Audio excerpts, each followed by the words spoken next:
There's a character in Scooby-Doo 2 Monsters Unleashed who feels incomplete.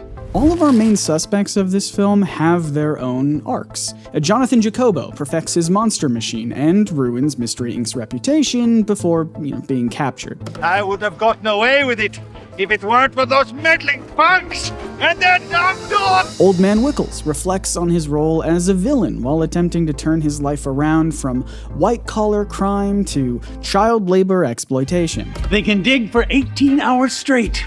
They have the time of their lives, and we get free miners. You love to see it. Redemption is possible. Even Ned got to go from guy behind the camera to villain in the spotlight. Mystery Incorporated! And had what I'm going to assume was a bisexual awakening. You were a dude this whole time? Of course.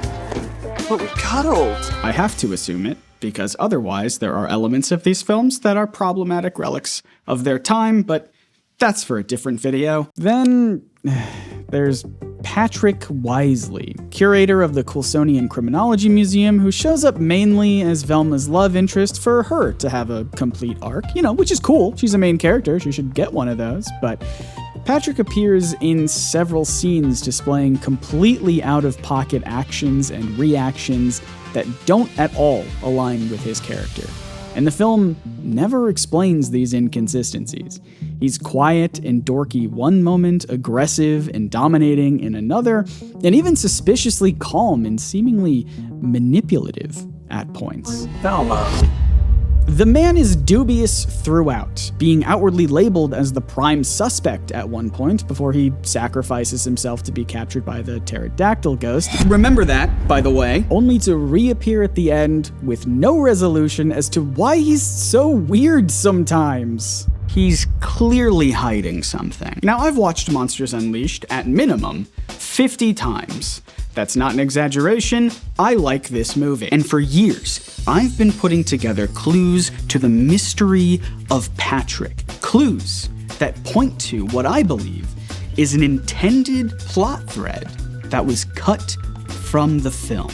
Take a look at this. When Velma discovers what appears to be a shrine to Jonathan Jacobo, she picks up hold on. Look, I'm just assuming that you've seen this movie. I don't really feel like recapping it. So in this shrine, Velma picks up a couple of photos that the camera zooms in on. One of them is a news article about the museum's construction. Now, this photo is important because it establishes Jacobo didn't die in his prison escape years before, as it was believed. Sucker! Help me, sucker! This image is the critical final clue the gang needed to solve the mystery and pin it all on Jacobo. It's why Velma spends so much time looking at it. It's why there's a close-up of it for audiences to see. Now, there's only one other photo that gets its own close-up of Velma investigating it. This one. But why? There is no clue that's derived from this, no critical piece of information that helps solve the mystery. And yet, we spend 2 whole seconds of the film lingering on Jacobo and what looks like some child prodigies, with the one in the front looking an awful lot like a young Patrick. The boy's gray jacket and bow tie even match what we see Patrick wearing when he's first introduced in the film. Oh, remember the bow tie as well. The bow tie is key to all of this. Then, in one continuous shot, Velma puts down that very picture. The camera tilts back up, and Patrick appears, as if summoned from the photo. The framing and the editing of this scene are effectively shouting at us to make a connection. But it's a connection that the film itself doesn't expand upon. So I will. These guys are related, right? I gotta be honest, I was expecting more people to talk about this theory online, but all I found were 2 Reddit posts from 3 years ago with comments saying, who's Patrick? So not a lot of engagement around this idea, but at least the photo in the shrine does come up here too. But it's not just this photo, right? There's plenty more evidence for this idea, especially in scenes that make a lot more sense when you assume that Patrick is Jonathan Jacobo's son. Take this scene here. Shaggy and Scooby are leaving the faux ghost. This is a club for previously captured costumed villains. These are all folks we unmasked, Scoob. Now, outside of this club, they encounter Patrick shaking down one of these villains. I want answers! Now go! Yes, sir. Now! It's important to note here that Mystery Inc. didn't seem to be aware that this club even existed until they found it written down earlier in the film. But our boy Patrick here not only knows about it, but aggressively and effectively coerces a patron of the club to become a mole. This guy even calls Patrick Sir. Yes, sir. Now! Yes, sir. So clearly Patrick is not only aware of this community, but has sway and authority in it. You can imagine that Patrick grew up in this criminal scene with his dad, Jacobo, as the pterodactyl ghost. It gives this interrogation scene more weight and meaning. And it would also explain this moment with Velma early on in the film. I have always found a criminal's inclination to incorrectly use the interrogative pronoun in place of the relative delightfully absurd. Me too. This is a funny recurring joke in the film that nobody noticed, but it's really important. Velma here is describing a dialectical phenomenon where the speaker is using pronouns that are typically used to ask questions in positions where standard English would use pronouns meant to introduce a relative clause. For example, when Wickles says, You're the ones would vandalize my home. or back at the faux ghost when C.L. Magnus says, Scooby-Doo! The meddling mutt would help throw us in jail! For any canceled comedians out there, this is how you write a joke about pronouns that's actually clever and not just lazy, boring slop. But again, Patrick noticing this syntax the same way Velma does implies he spent time around villains. Velma made a career catching them. Patrick grew up around them. And when his museum is robbed for the second time in the film, Patrick's at his wit's end. He knows the only way to get answers is through his connections to the Coolsville criminal underbelly. I want answers! Now go! That's why he pushes Velma away when she offers to help. I'm sorry, I have to go, okay? Well, I'll go with you. No! Just He doesn't want her to know his criminal upbringing. The guy calls him Sir. Yes, sir. now! Yes, sir. Need I remind you? Come on. Now, at this point, I should say it's entirely possible that Patrick isn't Jacobo's son, but rather just a protege, right? A student. It wouldn't change too much about this. It would still put him close to the Coolsville monster scene, and it would be an explanation for why they have different last names. Although I will say that if one were trying to escape their past as someone in this villain scene, Patrick wisely would have changed it. Patrick wisely would have changed it. His name is Patrick Wisely. Do you get it? Plus, if I've learned anything from a decade of Star Wars fan theory YouTube videos, it's that everyone's related to everyone. It turns out, one giant galaxy filled with an enormous inbred family. And now look, it's true that the film never mentions either Jacobo having children or Patrick having parents. Yeah, unless you count. Who's your mommy?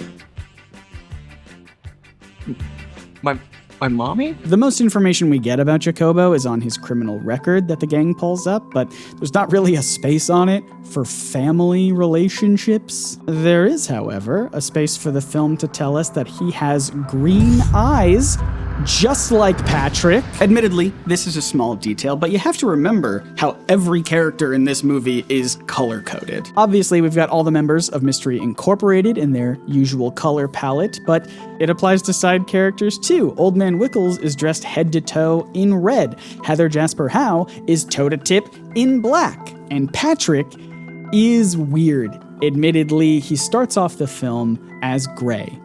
Neutral, right? He's neither a villain nor a hero, but just a curator of adventures between heroes and villains. Yet as the movie goes on, he then starts to dress in layers of green and brown, which is the same color palette we see Jonathan Jacobo wearing in flashbacks. Green shirt, brown vest. So if you wanted to believe this theory, and no one's forcing you, you don't have to, you could see this costume change as a reflection of how the more Patrick has to tap into the criminal underworld, the more he has to tap into his past, the more he starts to resemble Jacobo, his papa. I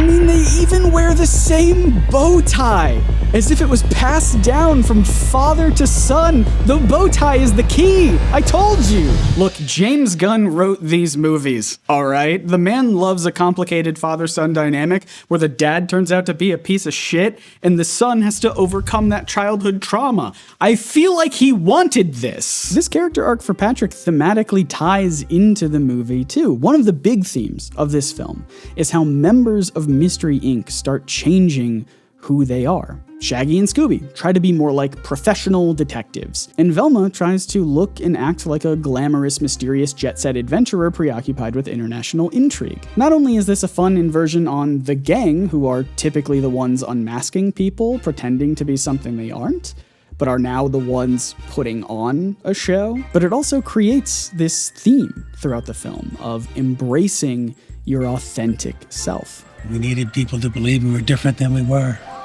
Maybe because we believed that there was something wrong with who we were in the first place. You guys are so free. You're never afraid to be who you really are. Because the character's authenticity eventually saves the day, as Scooby defeats the monsters in a goofy way that fits his character. And Velma ends up asking Patrick out on a date, but this time as herself, instead of... Who's your mommy?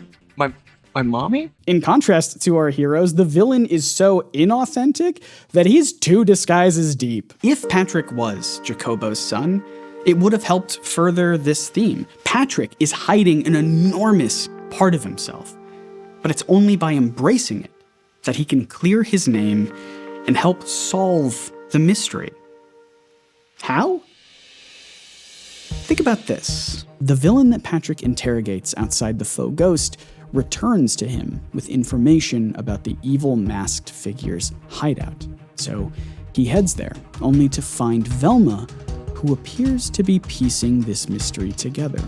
She finds the photo in the shrine that resembles Patrick, and he sees this. So Patrick gets a little defensive. He starts playing coy and acting weird because he's still trying to hide his past from Velma, but she's not buying it.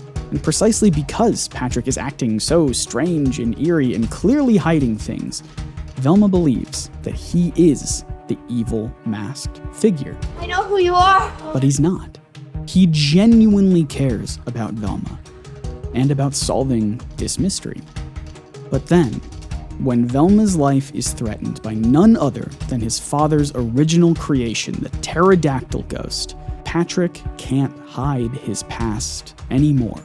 He sacrifices himself to be captured instead of Velma, pushing her out of the way and being carried off by the ghost. Patrick feels confident putting himself on the line because he has a connection to this monster. He knows his father's creation won't hurt him.